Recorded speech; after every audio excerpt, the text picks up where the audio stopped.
Hey everybody, welcome back to the show. Well, a little known fact about our next guest is that he is a huge Belle Biv DeVoe fan.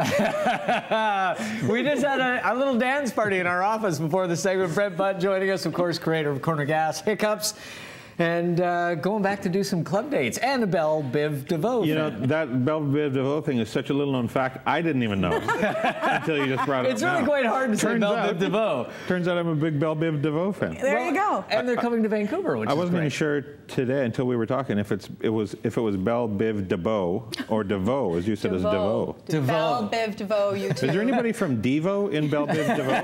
That would be like a good. That would be a good combo. Like, you know, Backstreet Boys and the New Kids did that tour together. The Mesh? Devo and Belle Biv DeVoe could go into. It'd be perfect. How do people not think of these things? Do I have to think of everything?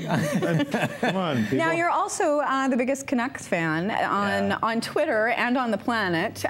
You do your live tweeting for the games. How much fun are you having doing that? I do enjoy doing it. It's a lot of fun.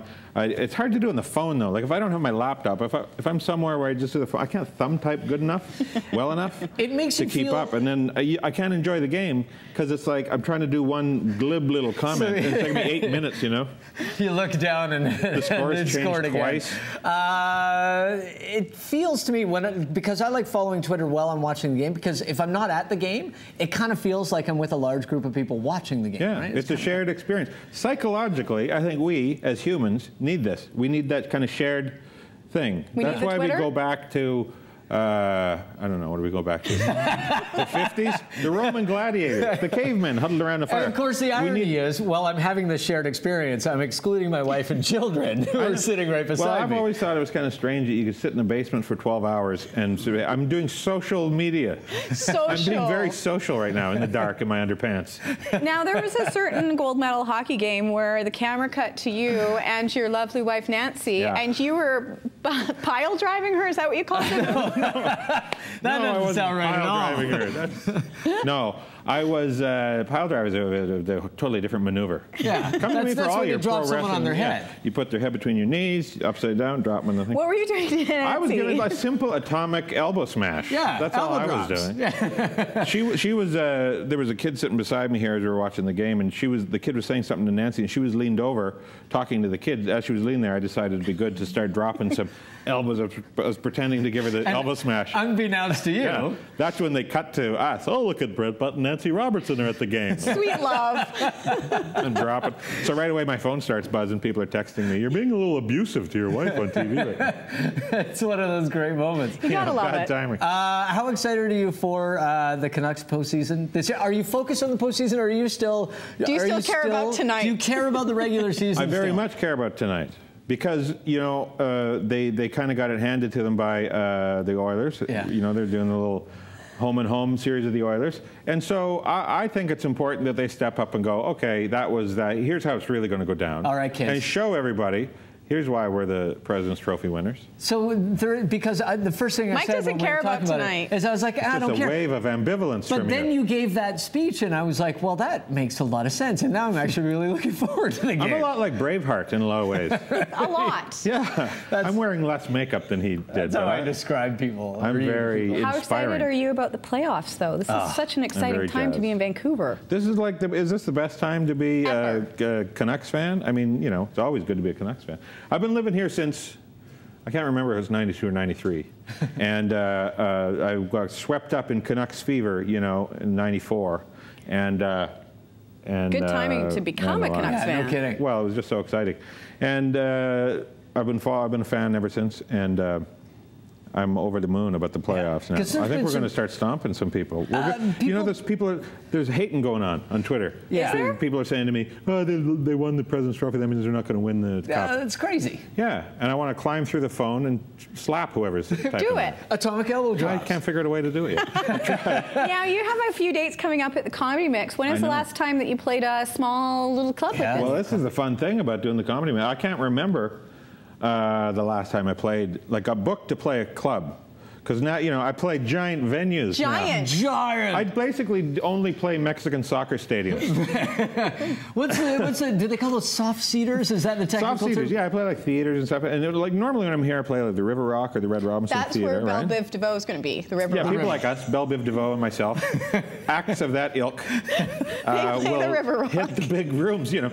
But the problem I found is that I'm having a hard time, you know, back in the Urban Well days. Yeah. Yeah. Every week I was in this little club in front of, I don't know, 80 people, 90 people, 100 Yeah. people. You get to hammer out some new bits because it's fun and it's relaxed. People have paid a penny to get in or whatever. My favorite part when you did the Urban Well club dates is that because it's a small venue, you're one of the people that is very, very funny when you interact with the audience. Does it give you more of an opportunity at places like the Comedy Mix to do that? Yeah, it's difficult in the theater because it's just, you know, generally people don't talk to you at all. And even the people in the front row, if you want to talk to somebody, they're generally 12 feet away and they're in the dark. And no one else can hear them in the whole club, theater. Exactly. So a club is kind of intimate. You get to just jerk around a bit and have some fun. Yeah. And I'm going to, you know, over the years I've compiled like a lot of little ideas for bits and I've got to work them out. You know, I've got crumpled up in napkins and stuff. Well, I was going to ask what you bring them all usually out. do. You usually just like write things down where you are? Or do you keep Big like a little book quill. somewhere? Big feather quill and I keep it on a scroll. They're kind of like these 10 commandments that Brent's working on. And I try my new bits. I probably like to. So yeah, I was going to say when Brent comes out that there's a new election coming up. E equals MC squared. Are you like a scrap of paper, or do you usually sit down and? I've always been a scrap of paper guy, but I'm converting now to where I kind of use the notepad thing on my phone now. Yeah. And that's worked pretty good. I thought, well, this is going to be hard, but and also voice memo on the phone too. You press the voice memo thing, and you do that. Stuff, yeah. So that's handy. Well, and if people are close to you, then they can hear your bits before they're even formed. Do you try them out on old elbow to the kidney there? Do you try them out on your wife? Try them out on Nancy? No. I don't try my new bits out on Nancy because I don't think she finds me humorous at all. I think she's just like... How long do you think she found you funny for? I mean, when you first met... There's a shelf life for a Was there a window, or was part of the attraction that she didn't find you amusing from the very beginning? First couple of seasons of Corner Gas. She thought you were funny? Like, oh, he's no, we funny. still make each other laugh all the time. Yeah. We have she cracks me up constantly. I crack her up now and then.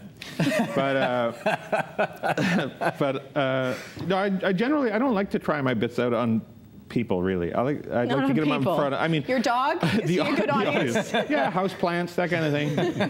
No, I mean a crowd. I like to get them in front of a crowd. I rarely... Now and then there's a couple of stand-up buddies that I trust their opinion, and they're kind of tacticians, and so I'll say to them, I'm thinking of doing this bit, I'll do the bit, and then they'll say, well, that chunk's maybe a little wordy, or maybe flip-flop this around.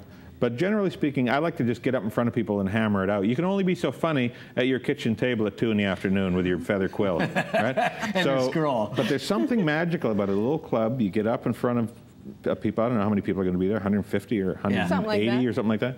And hammer it out. Find out what's funny when you're under the lights. Well, and how much of your work is actually, I mean, especially, obviously I would think in a soft seat venue, you would have things fairly tight, your bits and everything. How much do you leave to chance when you're in a smaller venue, and how much do you leave to just kind of play around and do your thing? Well, in this instance particularly, a lot of room, because it's all kind of, it's very experimental. We've let everybody that's coming in knows, they're being told ahead of time, look, this might blow. He's going to be trying all new bits. It's a crapshoot, people. But that's why, I've asked the club to keep the ticket prices the same. Yeah. And all the money that I would make, all the proceeds that are getting paid to me, I'm just going to give away to charity. That's nice. So that the pressure is, look, I'm going to hammer out some stuff. It's going to be fun and loose and goosey, but it's not going to be a tight, polished. And it's all going to charity, so nobody complains. That's right. That's right. Shut up.